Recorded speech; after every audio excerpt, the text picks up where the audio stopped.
This quick video, I'm going to be going over how to hold a leash. Most leashes have this traditional setup right here. The other end of the leash has a clasp which goes attached to your dog. So a lot of people hold the leash in a number of different ways. Most common way that I've seen this used is people pull their hands through, push their hands through, and now they have this. Gives them more security. It definitely does the job, but it can get a little bit, it can be a little bit messy. So if you have a strong puller, this doesn't give you a whole lot of control. You don't have a grasp on the leash, and suddenly you could go from here, casual grab, to suddenly all the pressure's on your wrist. The other way that I see people hold a leash is they just kind of do this right here. Now with this, you have a more firm grasp on the leash, but you don't have a whole lot of flexibility, so you're kind of stuck at whatever length you decided to put the leash on. This is something I learned a long time ago. This is a very traditional way of holding a leash. And they just put your thumb through that loop, and then with the rest of your hand, you just kind of hold the leash wherever you want it to be. This way you don't have to have a death grip on the leash. So if I hold it like this, I have to hold it the entire time. I can't relax my hand because then my dog is off leash. So by doing it this way, I can hold the leash and I can have a nice firm grasp on that leash, but at the same time there is security here, because if this happens, I have the leash with me the entire time. With this, I can adjust the length of the leash whenever I want. If I want to give the dog more leash, I just kind of do this. I kind of let the tension take a little bit, and then I still have a firm grasp on that leash. And if that dog suddenly pulls, I have a nice firm grasp on that leash the entire time. It's not casually dangling on my wrist, and it's certainly not casually dangling on my thumb, because if I get too casual with this, I just lose the leash.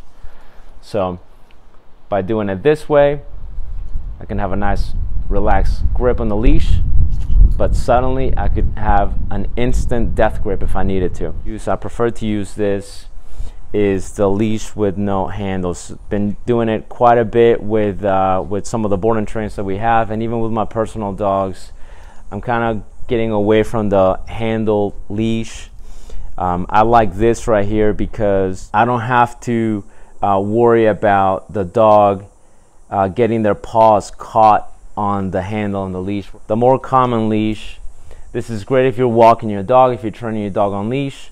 The moment you let it go, this now becomes a tripping hazard because your dog is stepping over it. You probably have seen it too. I've seen it so many times. This gets caught on the dog's paw. Now this is just a whole mess. Your dog is tangled, and on top of that, they're probably been running with this thing on their back paw. Whereas with this, I can have the dog do some obedience with me, but if I need to do a send, or if I need to have the dog off leash, I just drop the leash.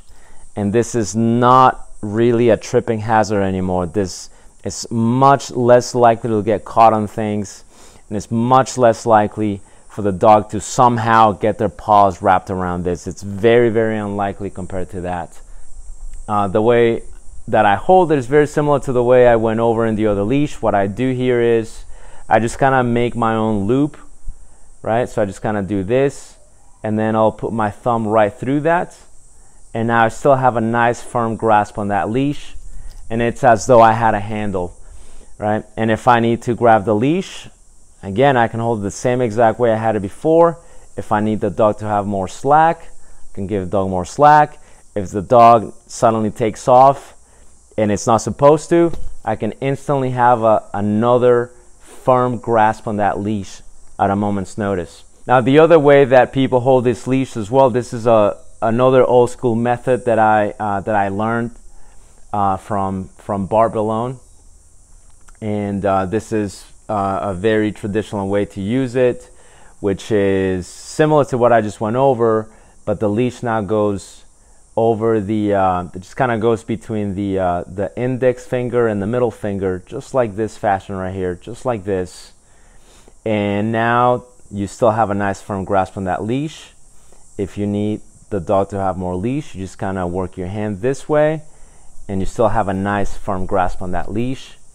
If you need to have a shorter leash, you just kind of repeat the process, kind of work your way down the leash, and this happens to work great with longer leashes as well.